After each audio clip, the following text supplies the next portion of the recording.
All right, so we welcome everyone. I'm Carolyn Harvill and your minister, and this is the Louisville Center for Spiritual Living. And so we are glad that we've all decided to be here this morning to share, to care, to receive, to give, to be in a place that is sacred, because we have called it sacred, a place where we know that Spirit is speaking and we are listening. All right. We open with a prayer and a candle.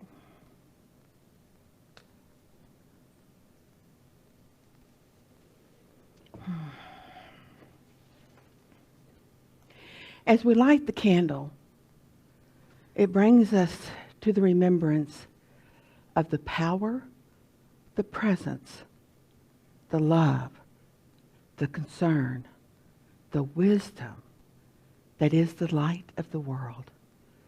We call it by many names: God, Spirit, I am, Allah.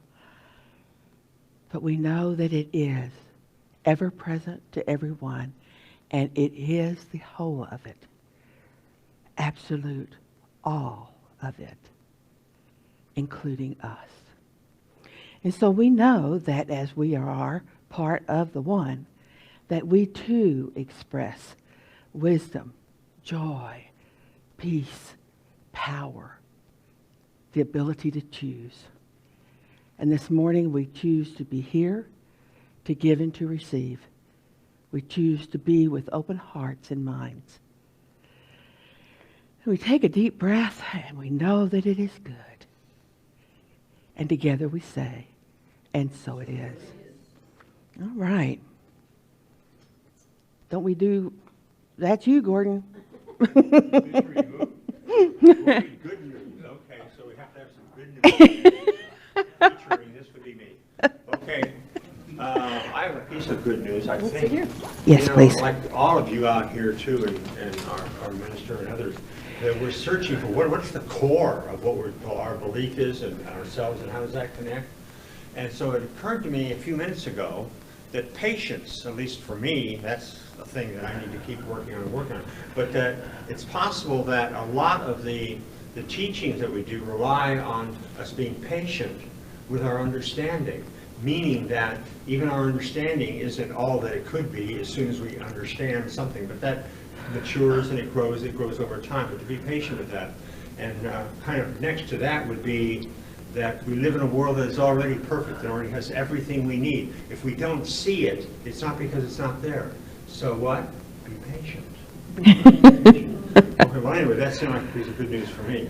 Good. So anyway, what do we have here? After flipping his new speedboat, Jesus quickly fled the sea. Get out of town,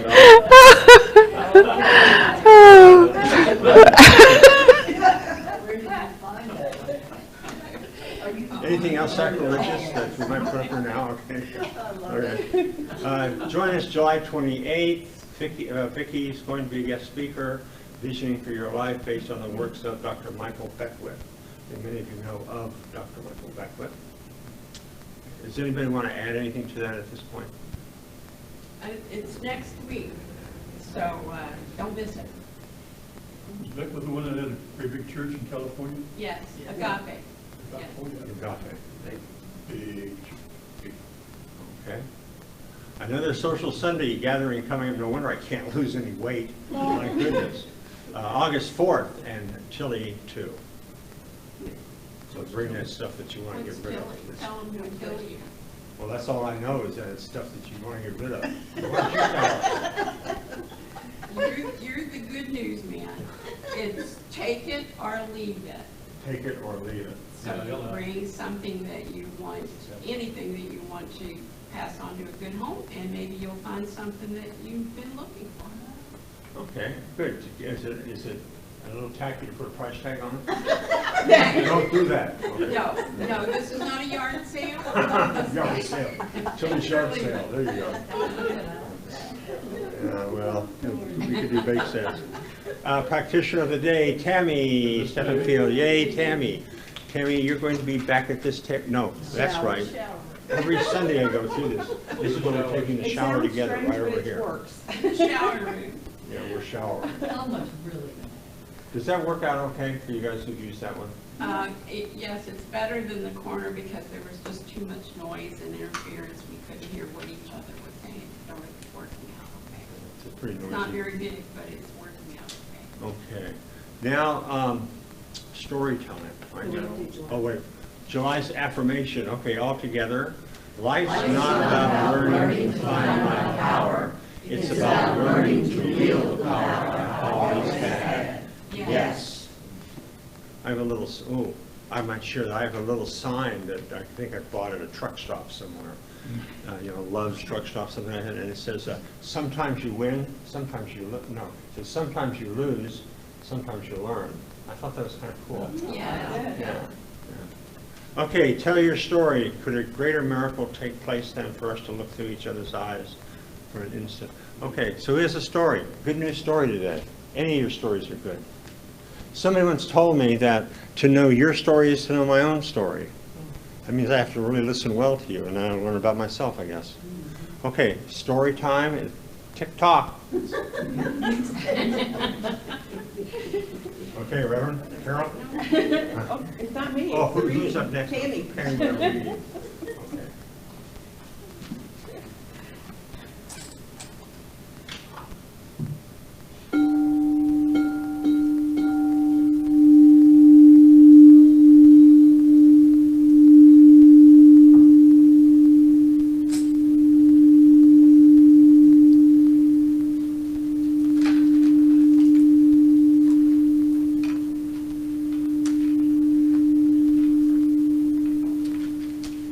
I am reading from our Science of Mind magazine, as I have for several weeks. And we're fortunate that I picked such a wonderful magazine to read from. Dr. Lucken, who I love, has written these, and he's very into animals. So I've read to you about dogs and birds and rabbits, and today we're reading about Tommy the Toad from Murphy's Diary. Why are you trying so hard to fit in when you were born to stand out? Ian Wallace. It is the nature of the creative mind to respond to us, to give us what we ask when we ask it. Ernest Holmes.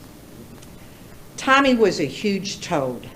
He weighed 4 pounds, 3 ounces, and had the biggest feet of any toad. He was well-read, knew all the Broadway tunes and most of the lines in movies from the 1940s. He was a Renaissance toad. In a pond near Tommy's home, there were hundreds of frogs. Every night, Tommy wished he were a frog as he watched them gather to sing. Their choir was well known and loved by all. Tommy had always wanted to sing in a choir, but toads don't even have choruses. Being different and not fitting in was a heavy burden. There hadn't been times when he had desired a better life, but when his life didn't improve, his desire faded. One day, while meditating, Tommy decided he no longer desired a better life, but instead required one. 3 nights later, he met the director of the Renaissance Frog Choir and was invited to join the Friday night celebration. For no reason Tommy could understand, all the frogs greeted him like an old friend. Tommy was the only baritone in the choir, and his voice added something special that had always been missing. This might be the end of the story, but what happened after that night was one of several miracles. Tommy no longer felt out of place, odd, or like he didn't belong. The way he felt about himself was the first miracle. The second was that every toad in the neighborhood wanted to be Tommy's friend. Life would never be the same for Tommy. I am a unique expression of the divine, accepted and appreciated by my peers.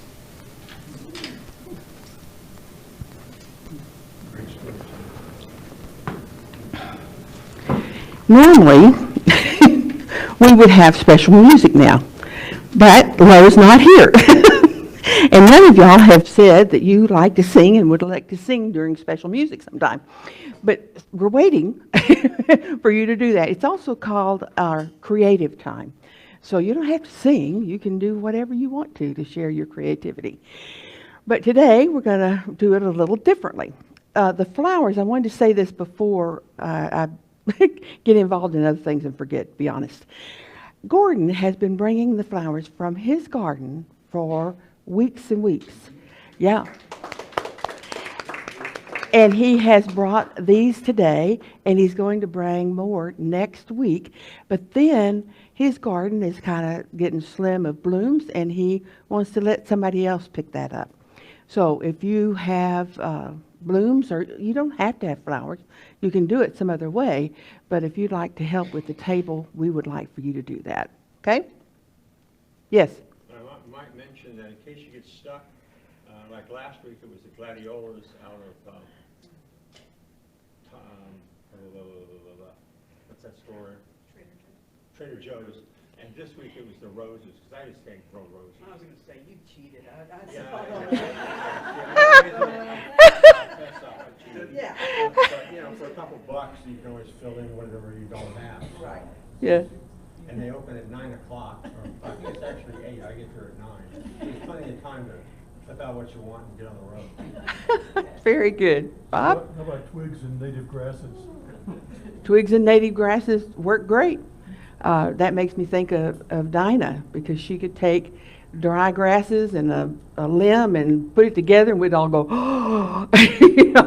So if you have a talent for putting that together, please do it. Yeah, as long as we don't bring it in a black plastic bag. Yeah, right. Okay. A couple of weeks ago, I was thinking about, the hardest part is to decide what you're going to talk about on a Sunday morning for a minister, and then to figure out how that would be supported. And so I was sitting there and I had no ideas about, subject matter. And so I was sitting there talking to Spirit and listening and saying, okay, I need my inspiration, for the week. And the question came into my mind, what do you love? Oh, okay, well, I love telling stories. I love hearing stories. I love sharing stories. I love telling stories. So we're going to do something today that we've never done before. I'm just going to tell stories. And I will hesitate, pause between each story. And if somebody wants to share what it meant to them, some thought that they had that they want to share, then please do. And I'll share a thought or two about each one. And then we'll go to the next story. Okay? You with me? All right. A woman died and went to heaven. Well, sort of heaven. It was like a very plain room. The only thing in it was an elevator door. And she looked around and there was St. Peter. Well, okay, St. Peter, I'm in heaven. He said, well, not yet. He said, you have a choice to make. You can be in heaven for eternity, or you can be in hell. But you get to make the choice right now. So she thought about it a while. She said, can I visit hell and see what it's like? And then visit heaven? He said, sure, why not? So he went over to the elevator. He hit the down button. They got on and down they went. They got off of the elevator and the woman looked in. And this is beautiful. It's a banquet hall. It had gold silverware. It had food like everything you could ever want. And it was all perfect, perfect peaches and perfect strawberries and all these different dishes and all kinds of things. Anything you wanted was there. And she said, this is wonderful. Why would I want to go anywhere else? He said, look closer. So she did. And she noticed that all of the people were thin, actually gaunt. And she went, why? And then she noticed that their arms were frozen. They couldn't bend their elbows. And so they could not get all this gorgeous food to their mouths. And they were all very skinny and very unhappy. And she said, well, okay, then let's go look at heaven. And so they went to heaven, hit the button, go up, went up a long, long time, got up, opened the doors, walked out, and she said, but this is the same. It's the same bakery room with all the food and everything. It's the same as hell. He said, look closer. She said, well, their elbows are frozen too. They don't work. Yes, look closer. But they all look healthy, and they all look happy, and they're laughing, and they're healthy, and what's different? He said, here they feed each other. I love that story. I've always loved that story. And it just came to mind recently. So, do you have a response that you would like to share to that? To me, yes. Gordon? Yeah, I guess my understanding of that would be that there's always enough. There's always enough food. You may have to do something like, be more connected to other people to help them and to have them help you. And that it's kind of a reciprocal kind of thing, that they help each other, and so that they get to partake of what's already there. It's always said, yes, Bev.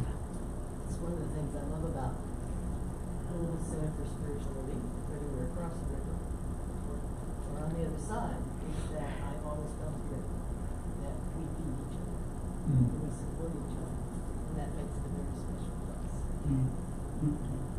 Yeah. It's always said to me, we need other people. You can't do it alone. You really can't live the life that you want without people in it. People that support you and love you. So, all right.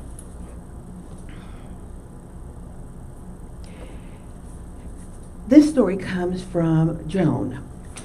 Joan was, I think from what she said, my generation, And she was telling this story about when she was a young girl and graduated high school, she went to college. And she was so thrilled that her parents thought that she was worthy of going to college, that she was smart enough and that they would pay for that. And she was so happy to be going to college.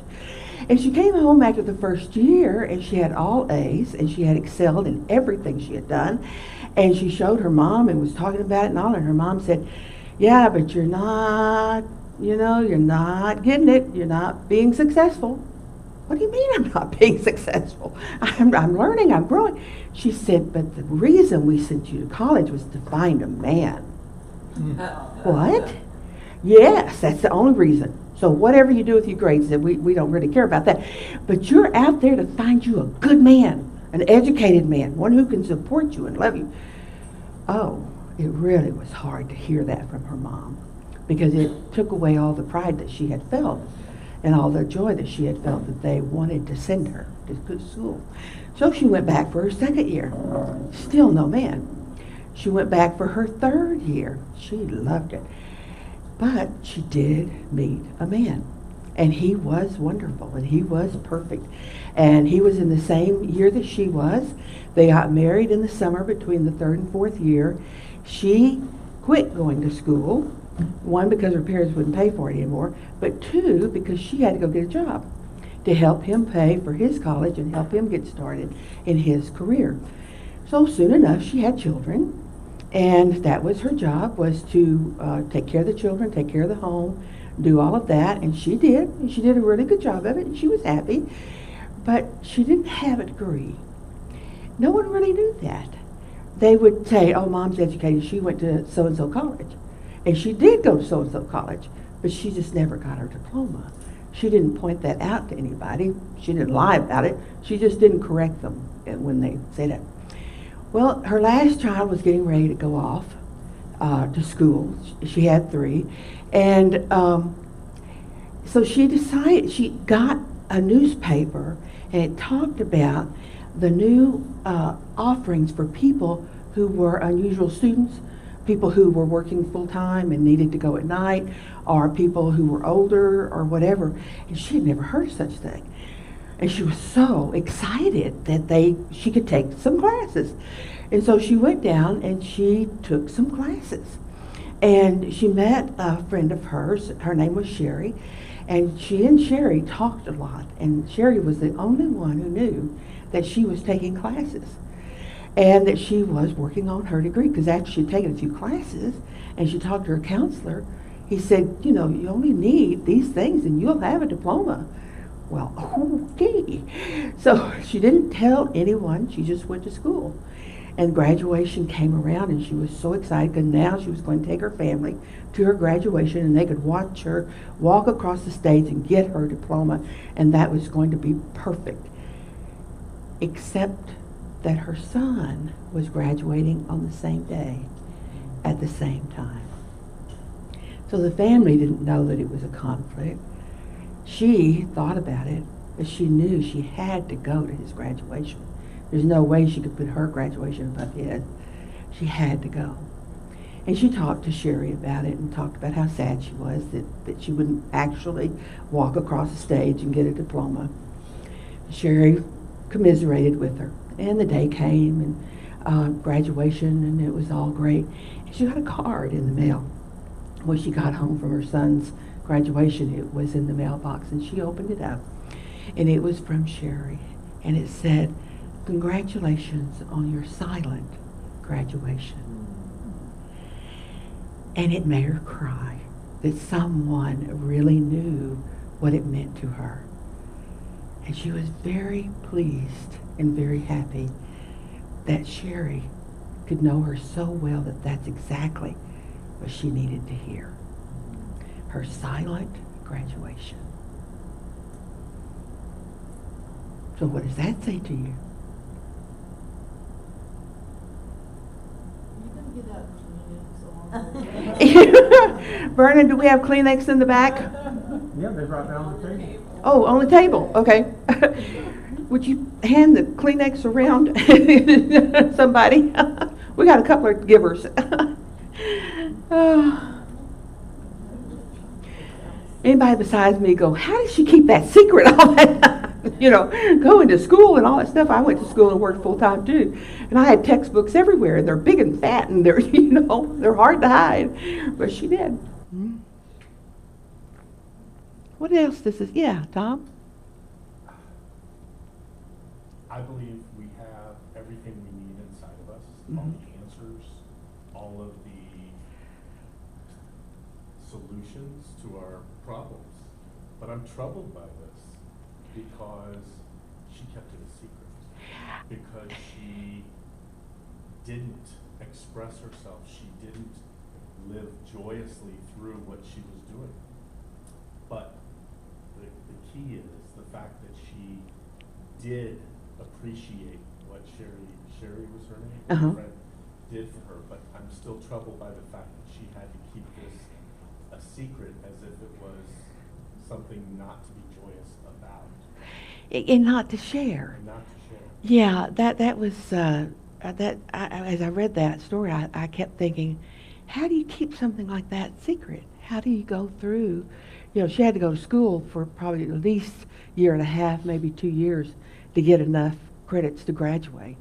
So how do you keep that secret all that time? And how would her husband feel when he found out that she had done, you know? So I had mixed emotions about this story. But it also said to me, your dream, it doesn't matter if it happens when you're 20 or when you're 50. Your dream will come about as long as you have a deep desire within your heart for it. Yeah. Yes. Something else came to me about the secret started long before she went back to school. It came from when she was afraid to let people know she hadn't graduated. Yeah. And to me, it always brings it back to us. What are we keeping a secret? A secret from the world, or really a secret from ourselves that we haven't fully embraced about ourselves? And so that feels like a deep place for us to be invited to go. Yeah, yeah. You know, we talk about you can't give what you don't have, and the healing is in the individual. And so mixed with wanting the degree was, to me, a feeling of unworthiness, and people will laugh at me, and that kind of thing. And so it kept this balance or slant to it.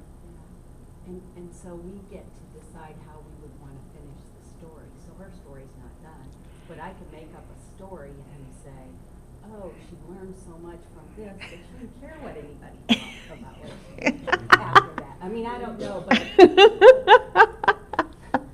we're always making up little stories. Oh, we do. We finish stories. If we don't get a resolution we like, we just refinish it. So, okay? All right. Have to keep myself on mine. Oh, yeah. This was written by Teresa. And Teresa lost her father on Thanksgiving Day years back. And every holiday season would come, and she would be sad. She knew she didn't want to be sad, but she was, because she missed her father. And it just all came back together that year that he died and what it was like. And it just got her depressed. And she was really, did it for years. So one year, as she saw the holidays approaching, she thought, I have got to do this differently. I've got to change this. Because she was a damper on everybody else having a good time, because she was not. And they could tell it, and she knew that. And so she wanted to change how she reacted to the holidays. She decided to volunteer. There was a children's hospital nearby, and so she went down to the volunteer office and she said, I'd like to volunteer. They said, okay, put on your blue apron and we'll put you to work. And it was a children's hospital, so everything that she did had something to do with children. She got the opportunity to hold preemies, and put them to sleep. She got the opportunity to be in intensive care with children and just touch them, through the plastic things. And, just to let them know that there was another person there. And she did get to play in the playroom and make construction Santa Clauses and turkeys and all that kind of good stuff for the holiday season. But she also read to those who didn't come out of their rooms, who couldn't come out of their rooms and go to the playroom. And the first night she volunteered, they asked her to go and visit Jonathan.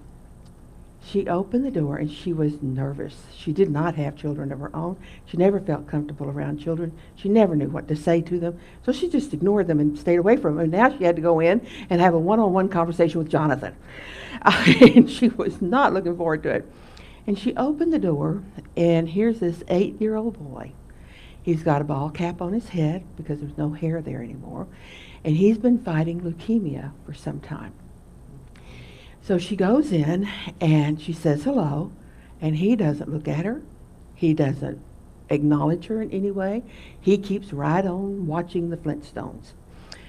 So she sat down and she said, Jonathan, I'm Teresa, and I've just come to spend an hour with you. Would you like for me to read? Not a word, not a thing. So she sat there trying to think, how do you start a conversation? How do you do that? So she looked around, and there was a G.I. Joe, and he had on a little white gown, just like Jonathan's. And she said, Jonathan, is G.I. Joe sick? He said, yep, just like me, real sick. Oh, and so that broke the ice. They didn't speak the rest of the time, but she knew that he was at least that into her. He would at least answer a question. And so the next time she went to the hospital, she went to check on him because he would not get out of her head. She just kept thinking about this little boy. So every time that she went to the hospital, she went to see Jonathan.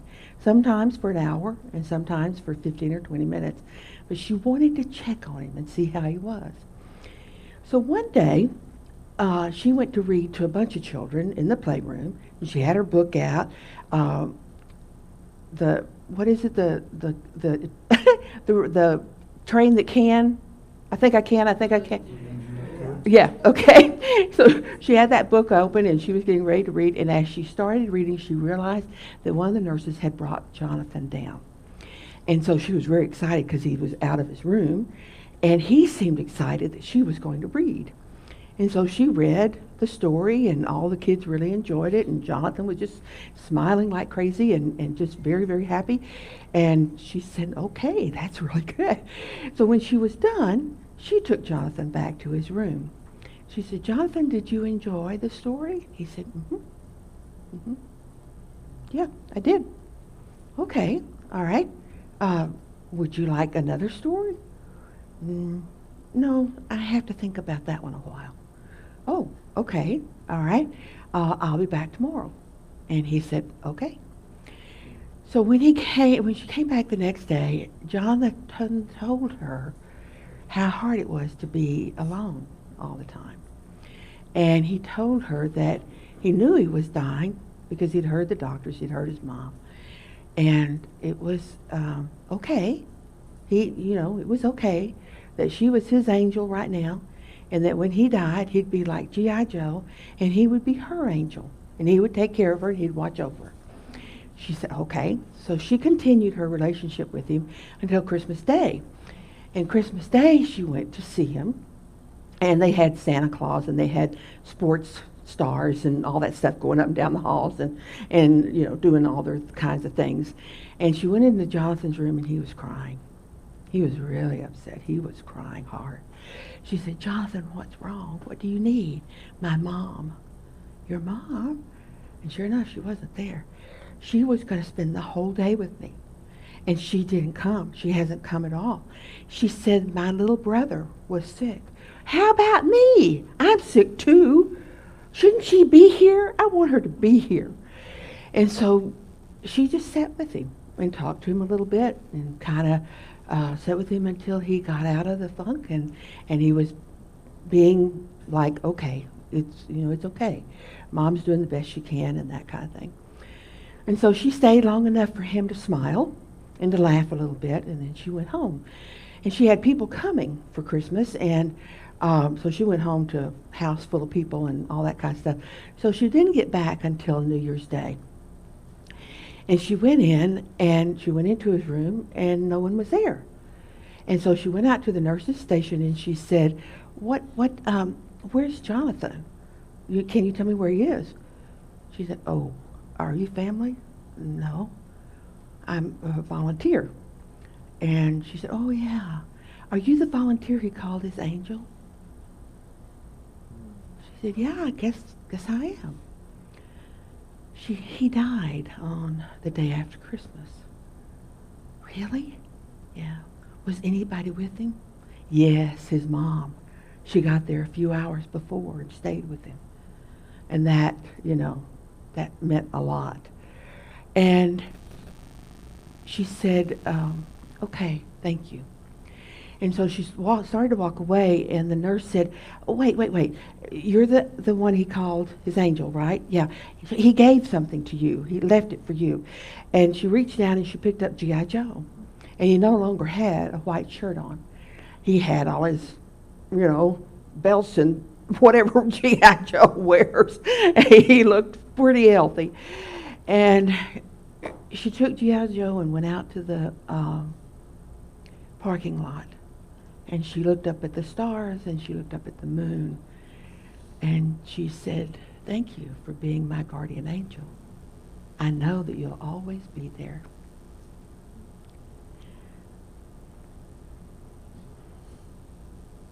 I know.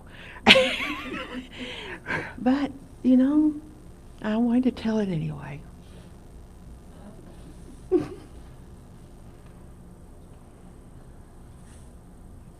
Anybody want to share?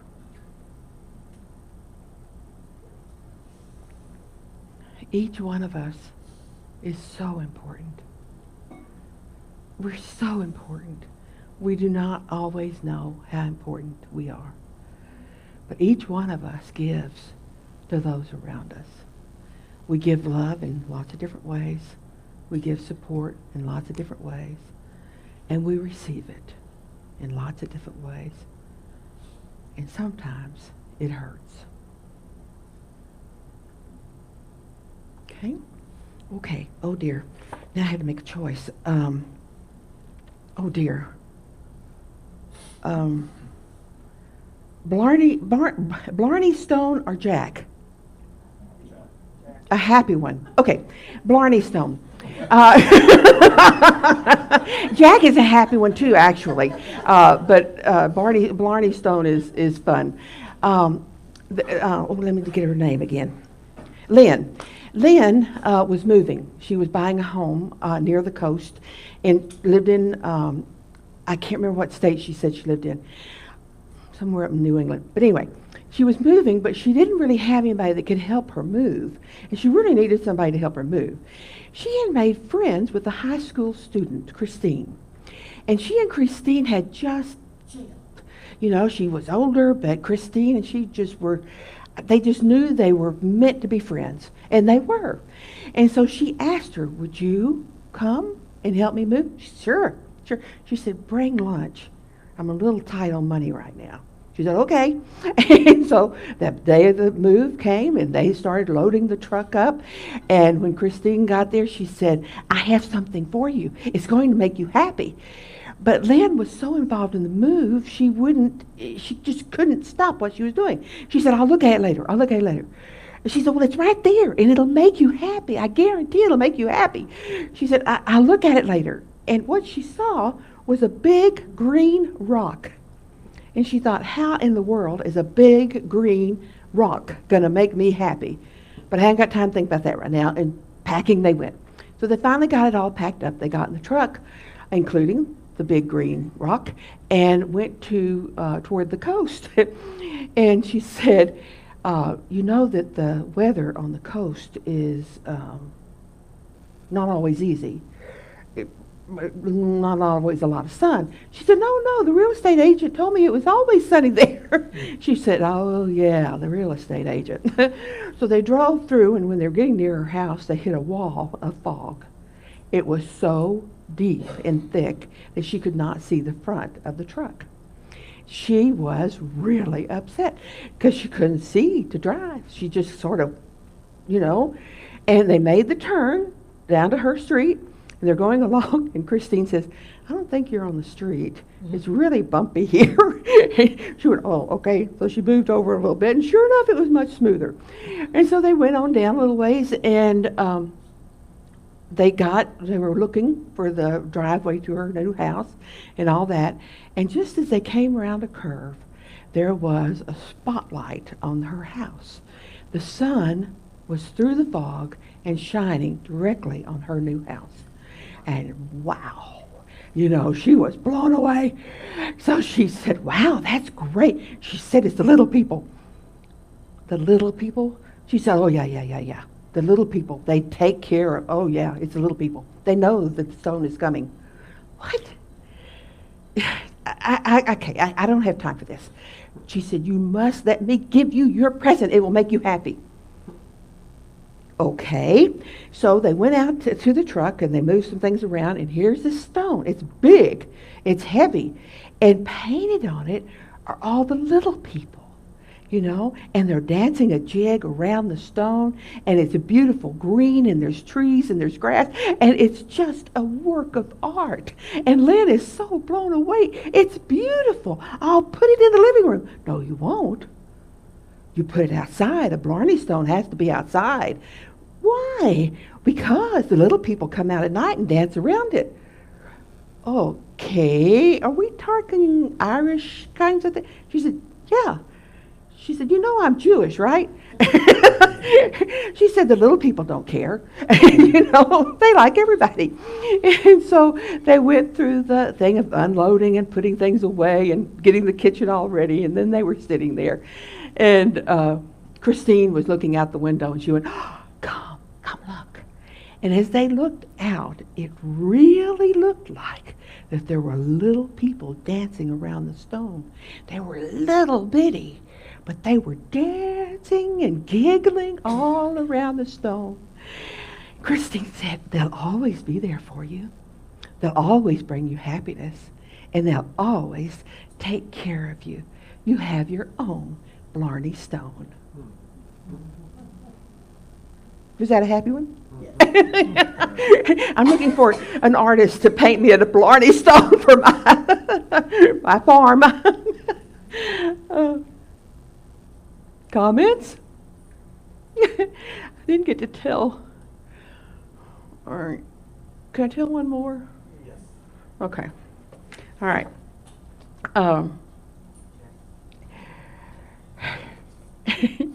Some of you may have heard this one. Bob told me this years ago, and I think about it every so often.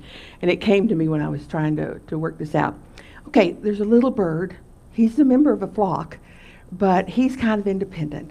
And so the fall comes, and all of the flock says, we got to fly south, we got to fly south, we got to go now, we got to go now. And he was having such a good time. He was eating, he had plenty of food, he was warm, everything was great. They said, you got to go now, you got to go now, we got to go south, we got to go south, the winter is coming.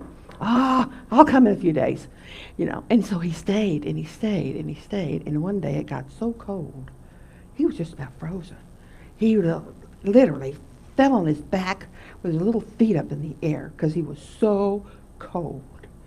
Now, about the time he was laying there thinking, uh-oh, I think I should have flown south, a cow walked by and dropped a patty on him. It was warm, it was soft, and it thawed him out, and he was very happy. And so he came up out of he put his head up, and he wiggled around, and he started chirping as loud as he could. He was so happy. He was alive. He was warm. It was great. And he's chirping away, and a cat comes by. And the cat digs him out of the patty and eats him. So there are many, many wonderful morals to this story. So I'm going to share some of them with you. When it is time to go, go. You need other people. Stick with your people, okay? Now, one who drops a patty may not be your enemy, okay? Someone who rescues you may not be your friend. And if you're feeling really, really good, don't make so much noise. You don't know what you'll attract. That's a good one. All right. You got any more morals to that story? I didn't like the last. The one about? No. Yeah. If you didn't read that again, The last one. Sure.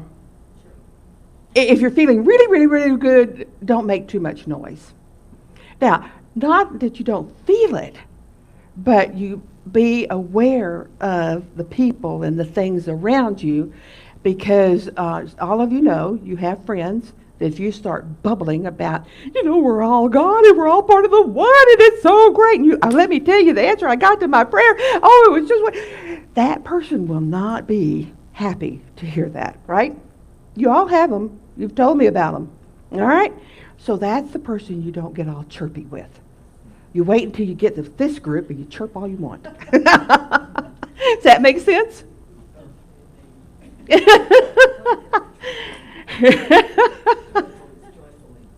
Joyfully, yes. Joy in life is wonderful. Okay, that's my talk for today. And you like your stories? Yeah. Good. I really enjoyed doing that. And I figure one thing will stick with you. One story or one idea or something, and that's all I can hope for, no matter what kind of talk I give, right? Right. Okay. So now's meditation. And I love it. Sonny Cantrell in the Lexington Church will say, take the position. Feet on the floor, hands in your lap, deep breath. Eyes closed if you're comfortable. And breathe. To the best of your ability, bring all your focus on this moment. Stuff's going on in your head, but let it just move out. If there's something uncomfortable in your body, wiggle it or bless it. And take a deep breath.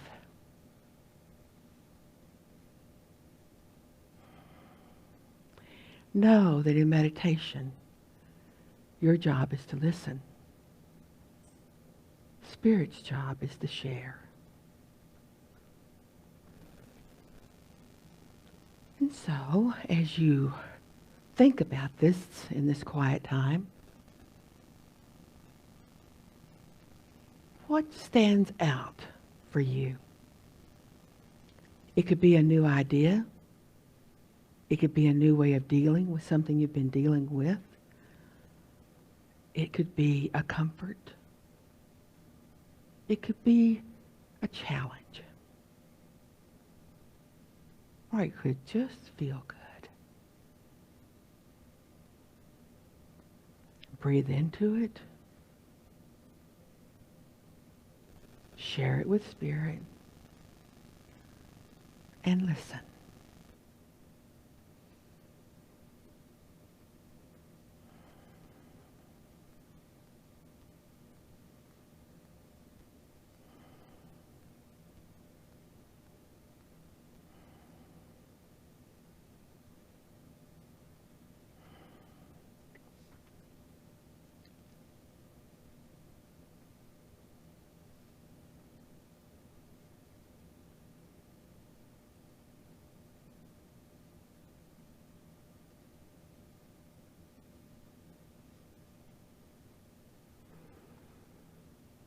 And breathe.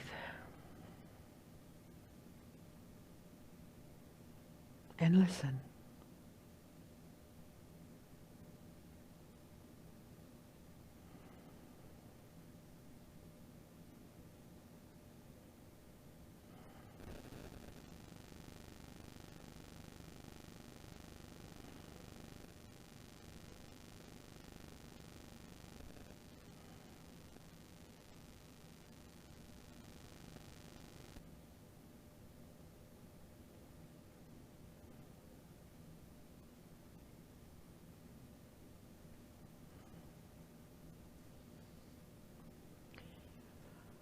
And so we breathe in and we breathe out.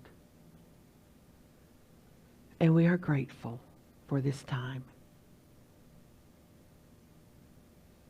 And we are grateful that Spirit will continue to speak. And we open ourselves to listen and receive.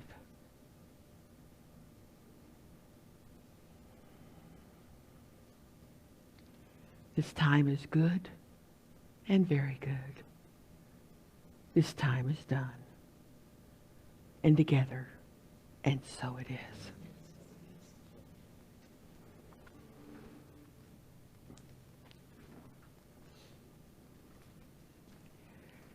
So it is that time to remember the law of reciprocity. And as we give out, we also receive.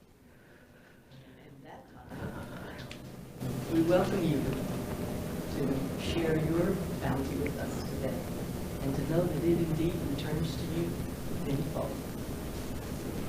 Let's say our prosperity affirmation together. In the Wake of generosity and gratitude, good turns into great and more is summoned to me. Yes. Thank you. And so, we receive our offerings and our gifts, and we are grateful. We are grateful that we know that it is all a cycle. It comes out, it comes back in. And so we give with great joy because we know we will be receiving with great joy. We bless it. We know that it is good, and so it is. At this time, we also have the prayer box. If you get here before... All right.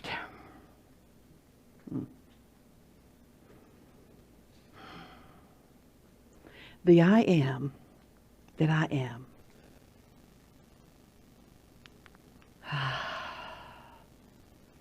All that is, all that has been, and all that will be.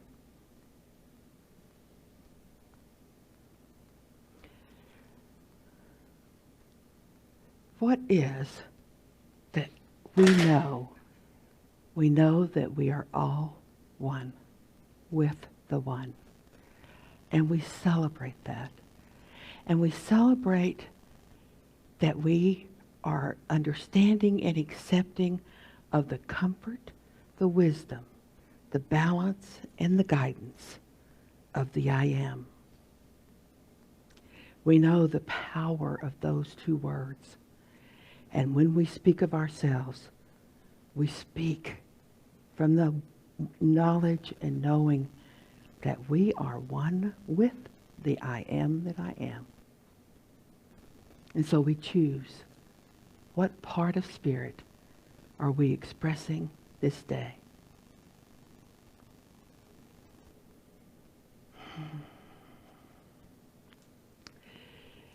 It is a good and precious thing to understand treatment, to be confident in saying our word, knowing that the law always says yes. And so we say our word. We send it forth. We know that it is good and done.